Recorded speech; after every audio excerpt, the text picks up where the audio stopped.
دنیا کا نظام نہ دو طریقوں سے چلتا ہے، ایک ہے نظام اسباب اور ایک ہے نظام غیب۔ ایک نظام اسباب سے چلتا ہے کہ آگ جلاتی ہے، پانی ٹھنڈا کرتا ہے، انسان ماں باپ کے ملاپ سے پیدا ہوتا ہے۔ دنیا نظام اسباب سے چلتی ہے اور اسی ترتیب سے نظام آگے چل رہا ہے۔ اور ایک ہے نظام غیب، جب اللہ اپنی رحمت کا فیصلہ فرمائے۔ تو ایک نظام وہ بھی ہے، وہ کیسے ہے؟ آگ جلاتی ہے، لیکن جب رب چاہے نا تو حضرت ابراہیم کے لیے ٹھنڈی ہو جاتی ہے۔ یہ کیا ہے؟ یہ نظام غیب ہے۔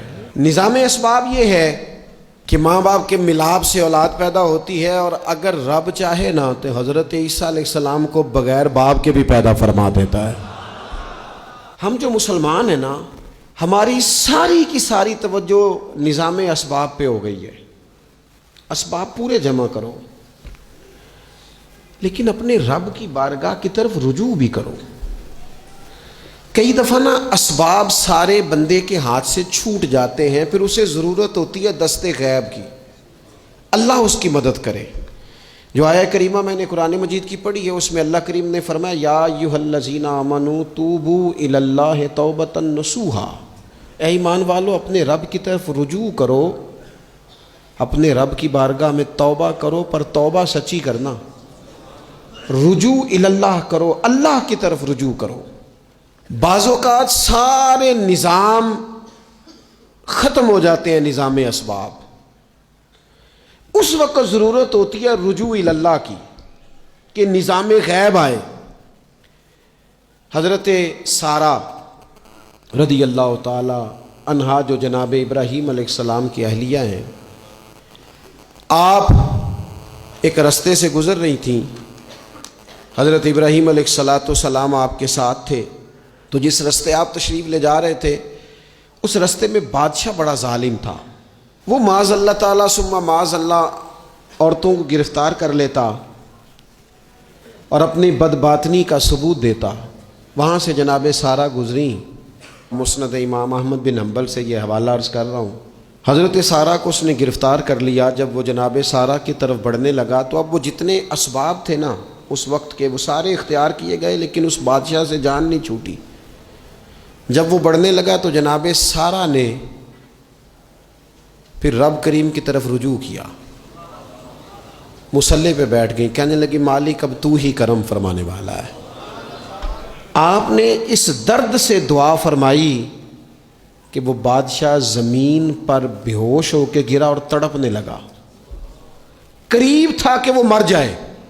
تو حضرت سارہ پھر مصلی پہ بیٹھیں اور اپنے مالک کی بارگاہ میں عرض کرنے لگی مالک اگر یہ مر گیا تو مجھ پہ الزام آئے گا کہ میں نے مارا ہے، اسے مارنا بے ہوش ہی فرما۔ وہ بے ہوش ہو گیا، تھوڑی دیر کے بعد ہوش آیا تو پھر آپ کی طرف بڑھنے لگا، تو آپ نے پھر اللہ کی جانب رجوع کیا۔ جب دوبارہ رب کریم کی جانب رجوع کیا تو پھر وہ بے ہوش ہوا۔ کئی دفعہ وہ کوشش کرتا، لیکن آپ جب اپنے مالک کی بارگاہ میں ہاتھ اٹھاتی تو بے ہوش ہو کے گر پڑتا۔ بالآخر آپ سے معافی بھی مانگی، آپ کو آزاد بھی کیا۔ ایک وقت ایسا آتا ہے جب سارے اسباب جواب دے جاتے۔ ہم مسلمان ملک میں رہتے ہیں، کچھ باتیں بڑی خوب ہیں۔ میں نے دیکھا ہے کہ ڈاکٹر جب سمجھ آتا ہے نا کہ رپورٹس، ادویات، ٹیسٹ اب اس نتیجے پہ پہنچ گئے ہیں کہ شاید یہ مریض بچے گا نہ، تو چونکہ مسلمان ملک ہے تو میرے وطن کے ڈاکٹر ایک خوبصورت جملہ بولتے ہیں، مجھے بڑا پسند ہے۔ وہ یہ نہیں کہتے اب کچھ نہیں ہو سکتا، وہ کہتے ہیں آپ دعا کریں۔ کیا مطلب؟ کہ اب رجوع الی اللہ کا وقت آ گیا ہے۔ ہمارے پاس جو شعور تھا، علم تھا، وہ ہم نے خرچ کر دیا۔ اب ٹائم ہے کہ رجوع الی اللہ کریں، آپ اللہ کی بارگاہ۔ یہ بڑا خوبصورت جملہ ہے، اچھی باتوں کا بھی تو ذکر کرنا چاہیے نا۔ یہ خوبصورت جملہ ہے کہ آپ دعا کریں۔ ایک وقت آتا ہے جب دعا کی ضرورت ہوتی ہے، دست غیب کی ضرورت ہوتی ہے۔ نبی پاک علیہ السلام 313 کو لے کے جب میدان میں آئے تھے تو ظاہری اسباب تو یہ تھے کہ 1000 سے مقابلہ کیسے ہوگا۔ تو پھر میرے قریب نے پتہ کیا کیا؟ حضور نے پھر رب کریم کی طرف رجوع فرمایا اور پھر اللہ کی مدد فرشتوں کی صورت میں آئی۔ او میرے دوستو، امت کو ضرورت ہے اس وقت دست غیب کی۔ پاکستان کبھی نہ بنتا اگر اللہ تعالیٰ کی غیبی طاقتیں مدد نہ فرماتی۔ پاکستان کبھی نہ بچے گا اگر خدا کی مدد شامل حال نہ ہوگی۔ ہمیں اجتماعی طور پر رجوع اللہ کرنا ہے۔ ہمارے جتنی انفرادی مشکلات ہیں، ہم کسی تکلیف میں دکھ میں مبتلا ہیں، اللہ کی طرف رجوع کریں، اپنے رب کی بارگاہ کی طرف رجوع کریں، اور جو ہمارے اجتماعی مسائل ہیں ان میں بھی اللہ کی بارگاہ کی طرف رجوع کریں۔